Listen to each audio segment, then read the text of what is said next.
بسم اللہ الرحمن الرحیم۔ السلام علیکم۔ آج عمران خان صاحب نے ایک بڑی دھواں تقریر کی ہے قومی اسمبلی میں، اور وہ جواب دیے ہیں جو کبھی سوچ بھی نہیں سکتا تھا کوئی کہ پاکستانی وزیر اعظم اس طرح بولے گا۔ عمران خان صاحب نے اپنی تقریر میں کہا کہ ہم آدھے انسان ہیں کہ ہم نے امریکہ کے کہنے پر جنگ بھی شروع کی، اور پھر امریکہ ڈرون کے ذریعے ہمارے ہی بندے شہید کرتا رہا، اور ہماری ہمت بھی نہیں تھی کہ ہم اس کو کچھ کہہ سکے۔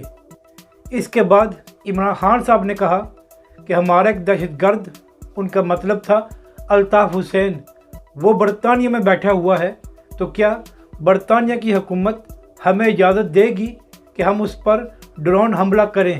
تو پھر ہم نے امریکہ کو کیوں اجازت دی کہ وہ آ کر ہمارے علاقوں میں ڈرون حملے کرے؟ کیا ہمارے لوگ انسان نہیں تھے؟ اس کے بعد عمران خان صاحب نے کہا کہ مشرف نے اپنی کتاب میں لکھا ہوا ہے کہ اس نے پیسے لے کر امریکہ کو بندے دیے، تو کیا پاکستان یا پاکستان کی کوئی عزت نہیں تھی کہ ہمارے حکمران ایسا کرتے رہے ہیں؟ عمران خان صاحب نے کہا کہ ہم نے امریکہ کی جنگ میں حصہ لیا، ہمارے 70,000 لوگ شہید ہوئے، لیکن پھر بھی ہمیں تانے دیے جاتے رہے کہ ہم دوغلا پن کرتے ہیں۔ تو پھر ہمیں کیا فائدہ ہوا کہ ہم نے امریکہ کی جنگ میں حصہ لیا؟